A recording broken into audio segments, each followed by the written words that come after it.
cheese on potatoes, cheese on potatoes, cheese on fried potatoes. Also rolls with Cinnabbutter, even more fried stuff, and steak. Let's get some noms. Texas Roadhouse is a beloved casual dining restaurant in 49 states, apparently with a Budweiser sponsorship and a penchant for decorative flair. They also happen to be dolled up for Christmas when I went in last week, Texas-style fake holly bushes everywhere. Except for Kent's Corner, which I'm glad wasn't Kent's Christmas Corner since they changed the C in corner to a K, and I'd hate to see them do that to Christmas. There's a steak case at the front of every Texas Roadhouse when you walk in. I don't actually think they let you pick your steak from it anymore, so it's just for show. I have a feeling these are the ones that get diced and used the next day for other dishes. At least I hope so. I wouldn't think they'd throw them out. But enough about the decor, let's go over the menu real quick. There are a ton of starters, and 2 or 3 of them are worth your cash. There's also a few salads to look at before moving on to the rail raisin you're probably here. You'll notice a few different cuts of steak. There's also something called roadkill. I've had it before, it's not great. The ribs are pretty good, and the chicken's usually really good here. The country dinners are also good too, aside from the veg plate. I hear the salmon's tasty. Quick note about the sides before we move on. They're very hit and miss. The ones that hit are some of the best stuff on the menu. The ones that miss are best avoided. Hits include the fries, the green beans, and especially the chili. The biggest misses are the steamed veggies and the mac and cheese. Don't get either of these unless you're under the age of 5.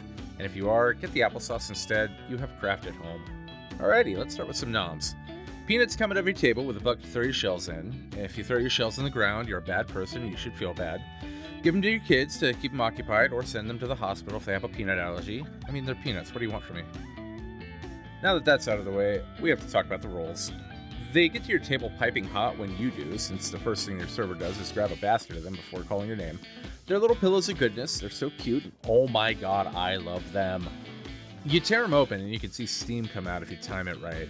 The smell is intoxicating if you're into fresh baked bread. Let's be honest, who isn't?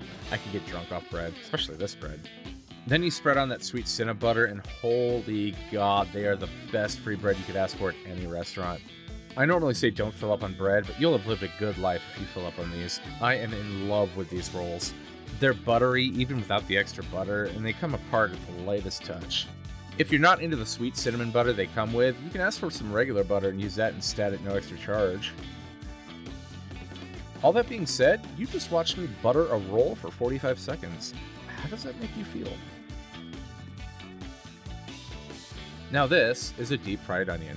You probably know this monstrosity is a bloomin' onion. Did you know that Outback actually ripped it off from Russell's Marina Grill in New Orleans? Chef Glowski invented it there in 1985, 3 years before Chris Sullivan opened the first Outback. Then Texas Roadhouse ripped it off from them in the 90s by utilizing proper corporate theft. And I'm glad they did. This version's pretty good, with an addictive and mildly spicy dipping sauce that goes well with just about everything on the menu. They're intensely greasy, too. If you want to down 2,500 calories by yourself, finish off one of these as a meal. 4 out of 5 cardiologists agree, and the 5th one doesn't want you as a patient anyways. And now, a moment of reverent silence for this epic, epic cheese pull. Oh yeah.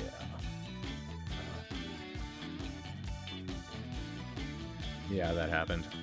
So anyway, these are tater skins. They go great with sour cream. They go better with the cactus sauce from the Blossom before, so ask for some of that on the side. Oh man, these little guys are good. They have plenty of bacon, plenty of cheese, a nice crispy potato skin exterior, fluffy potato interior. They're a little salty, as any good appetizer should be, but if you eat more than one, then that's on you. Just get an order for the table and call it good. Let's cover some of the sides we mentioned earlier, starting with the Caesar salad.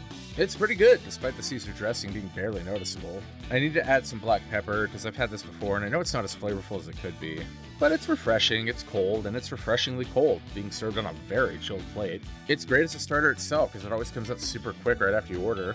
I'm guessing they have someone dedicated to throwing these together ASAP when orders come in. You can't really go wrong with it. The parm hits just right, and the croutons give you a better crunch than the lettuce. It's a Caesar salad, what do you expect?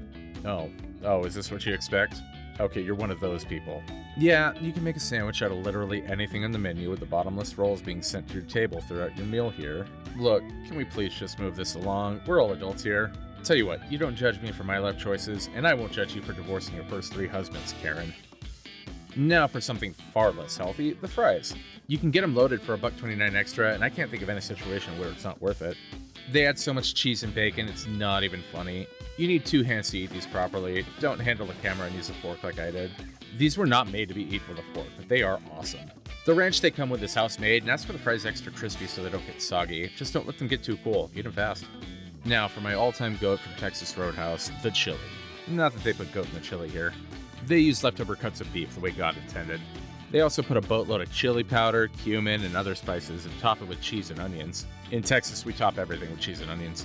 It also comes with a few of those packaged saltine crackers, and as you can see, I'm extremely skilled at using them for their intended purpose. Some people mix them into the chili, but I use them as boats, little boats full of flavor. They're really good at getting the chili into my mouth, maybe not as good as a spoon, but I can't eat the spoon. I'll save you the boredom of watching me eat an entire bowl of chili. Suffice to say, this was the highlight of my meal. It's the highlight of every meal I have at this place. And if you're not using the rolls to sop up every last bit of goodness in your bowl, are you really living? Next up, green beans. I'm not going to spend too much time on these. They're good. Tons of bacon and onions in them for flavor, very comforting and salty. If you need something warm and green in your body, it's either this or Kermit the Frog, and I'd pick these any day. On the other end of the spectrum, the baked potato at Texas Roadhouse isn't great. The downfall of this thing comes from the aggressive salting they do in the skin, and when I say aggressive, I mean, look at that. It isn't bad either. Always get it loaded, ask for extra butter if you can, and put some chili on it. Okay, we're finally into the mains. First, we're going to talk about the pulled pork, one of the country dinners on the menu. It's worth the price, offering a ton of flavorful meat, but what I really want to talk about is this barbecue sauce. I don't know what they do to this stuff, but it's super tasty. We're not talking about Sweet Baby Ray's here. This is homemade. It's smoky and sweet like a KC masterpiece, and it goes well with just about everything. Smother your baked potato in it, dip your fries in it, or drink it straight from the cup. You can't really go wrong. All right, the pulled pork. It's fine. It's definitely not bad, but I could make better in my smoker or slow cooker at home. Then again, it's under $15 and the sides here are really good, so your mileage may vary. Moving on, the country fried chicken. I'm not sure what country fried is supposed to mean. It sounds like somebody is going out of their way to not confuse people who don't know what chicken frying is. Anyway, semantics aside, this thing is crazy good. It's a chicken cutlet breaded and deep fried, then smothered in gravy. They give you the option of brown or cream gravy. Just pretend the brown stuff doesn't exist. The cream gravy here should be its own food group. It's the very definition of comfort food. This meal is awesome, and it's one of the cheapest on the menu. You can't really go wrong with it. You don't need anything else. Actually, no. You can dip your fries in the gravy, and I think everyone needs that. And now, the pièce de résistance, the coup de grace, the tour de force, the savoir-faire, the esprit de l'escalier, the omelette du fromage. Insert another French term here. I absolutely love prime rib. It's probably my favorite cut of beef. I got this little 12-ouncer medium rare, and it was perfect for me. Juicy, amazing crust, and the rib cap is so tender it melts. You can see me attacking it first, and trust me when I say I gnawed into this thing like a dog chewing on his favorite tasty, meaty toy. I love everything about this thing, and Texas Roadhouse does it perfectly every time. One thing though, it's called prime rib, but I don't think it's a prime cut. If it were, it wouldn't cost $26, it would be about twice that. But everyone knows prime rib is a misnomer anyway. They should call it primal rib so fewer people would confuse it for prime quality. Tell that to the USDA though. They're the jerks here. Or maybe it's the FDA. I don't know, I hate acronyms. Still, the quality is fantastic. The beef au jus they give you for dipping is very meaty and adds a ton of flavor, but it really doesn't need it. Not that that's ever stopped me. You can taste the drippings from the prime rib itself mixed with onions and probably some carrots and celery, then it's strained to leave you with this liquid gold.